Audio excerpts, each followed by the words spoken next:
We did it, Patrick. We saved Bikini Bottom. Ladies and gentlemen, brothers and sisters, comrades and friends, my name is Dr. Ian Phillips, and today we're going to be talking about Donald J. Trump's recent Truth Social post whereby he says, quote, "The deal with the Islamic Republic of Iran is now complete. Congratulations to all. I hereby fully authorize the toll-free opening of the Strait of Hormuz and simultaneously herewith authorize the immediate removal of the United States naval blockade. Ships of the world, start your engines. Let the oil flow. President Donald J. Trump." Now, call me crazy here, but let's take a step back. Let's step back into reality for a second here. If I wasn't some 40 IQ degenerate here, the first thing I would be thinking of is, was the Strait of Hormuz open before we started an illegal and offensive war?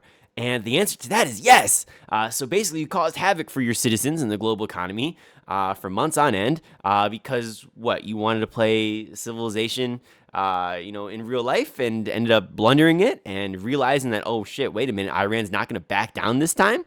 Like, yeah, dude, when you kill their leader, I don't think that they were going to back down. And I'm shocked that they are backing down now. And I'm shocked that we haven't seen any attacks on the domestic front because of this. I mean, this was insane. This was a clear breach of international law. It was a clear breach of, human rights violations. There was clear breaches of war crimes and like the Geneva Conventions. I mean, like every little thing was broken with respects to what Donald Trump was doing with Iran. And this is all in the face, mind you, by the way, of all the domestic intelligence agencies, right, who came out and said that Iran did not have nuclear weapons. They were not producing nuclear weapons. And in addition to that, this was also in the face of all the international intelligence agencies saying the exact same thing. So really, if you weren't Donald Trump and Donald Trump's cabinet, or you weren't Israel, then you said, yeah, Iran was clearly abiding by all terms of the deal. Now, the question then becomes, okay, well, what deal are we talking about here? Oh, and this would be the deal that Trump repealed, but they were still following back in Trump's first term, which otherwise known as the Iran deal, the JCPOA, the Joint Comprehensive Plan of Action, whereby Iran was only allowed to use nuclear enrichment for research purposes or things like their power grid, but they weren't allowed to do things with respects to weaponry. And they were fully abiding by that, and they continued to abide by that, and there was zero evidence at all. This is the exact same thing as Iraq. Everybody likes to complain about Iraq and say, oh, we're going to look back and Iraq's going to be such a bad thing. I think that this is, if anything, probably worse than what was going on in Iraq.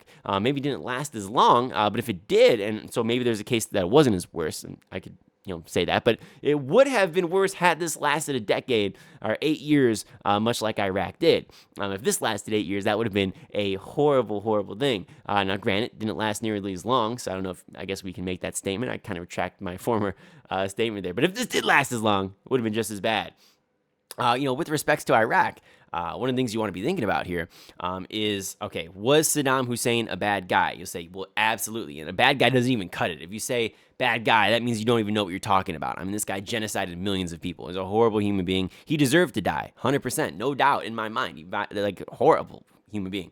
Absolute subhuman, horrible human being. And then you could say, okay, well, is Iran in the same category as that? And you say, okay, well, absolutely, right? I mean, if you defend the Iranian regime, you're an absolute psychopath or a sociopath or something. There's something wrong with you. It's a horrible, horrible country. The human rights violations are insane, and they stand against everything that we, in theory, should stand for in the United States. And so you'd say, okay, well, they deserve to be toppled.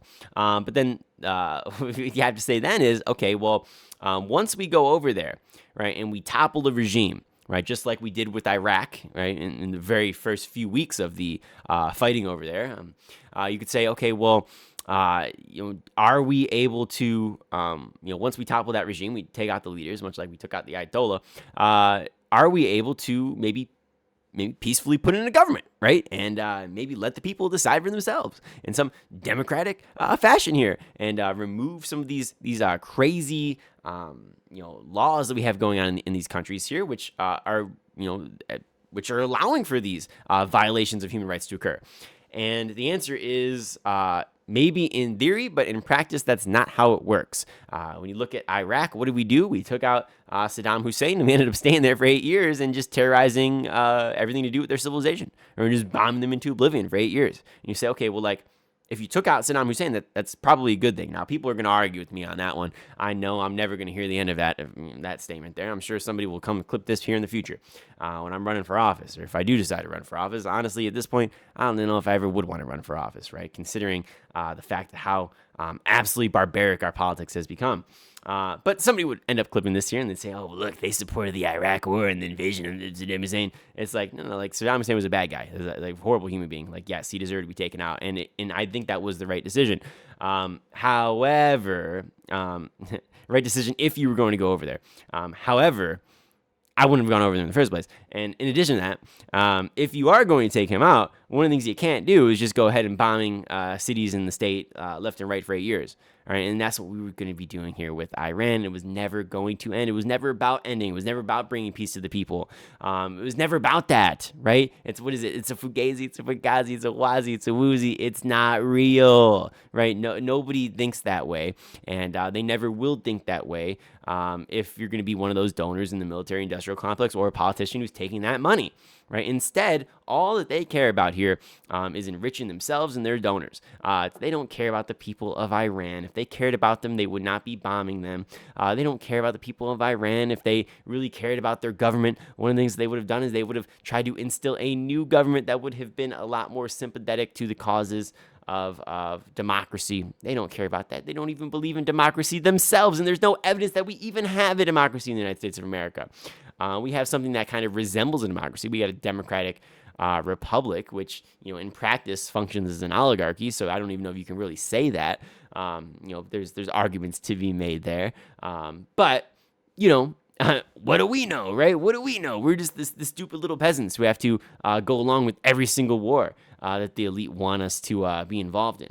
And this is ridiculous, right? We should be staying home. What happened to America first? What happened to putting Americans before everyone, right? We should be staying here domestically. Yeah, you can have bases overseas. Yeah, you can maybe, flex your muscles a little bit here and there. But this is not something that we need to be doing here.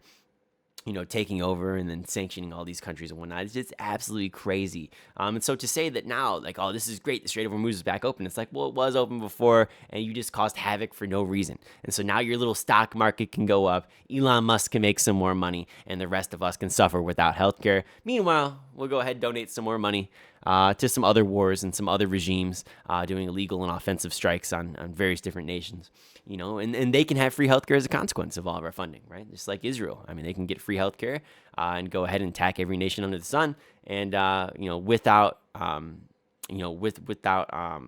being able to, without what's the word I'm looking for? Without retribution. And so that's just how it works these days, ladies and gentlemen. I mean, what is it, 2016 or something like that? Or just, was it 5 years ago? Maybe it was 5 years ago now. We had the United States and Israel, the only two countries in the world, right, that voted against food as a human right. I mean, I don't know. I don't know I don't know how much more clear it can be that these people who run our country in Israel are not out for your interest. They don't care about you. They never will care about you. And that's just something that we have to live with. And so, I don't know, ladies and gentlemen. But if you did enjoy this video here, I mean, I don't have all the solutions, but what I will say is something ain't right, something's fishy, something ain't good. And if you think that whatever these actions were was a good thing, boy, do I have some news for you. So with that said, guys, try to keep our troops at home. Try to avoid war. Try to prop up our own economy. Try to prop up our own people. I think it was, 0.3% of our budget to give food to every, or 0.4% of our budget to give food to every single K through 12 student throughout the school day. Like, hello? But if you say that, for $30 billion, then all of a sudden, like, people look at you like you're some radical socialist. And I'm here to tell you that that's not the case. And that, we spend that overseas all the time. But yet, if we want to spend that domestically, then you're just some radical leftist. I'm sorry. I think that feeding American children is more important than bombing Iranian ones. I'm sorry. Like, call me crazy for that. Call me crazy, bro. But it's the way I see the world. So I don't know. But if you resonate with my opinion here, please be sure to like, comment, and subscribe for some more content. And ladies and gentlemen, peace.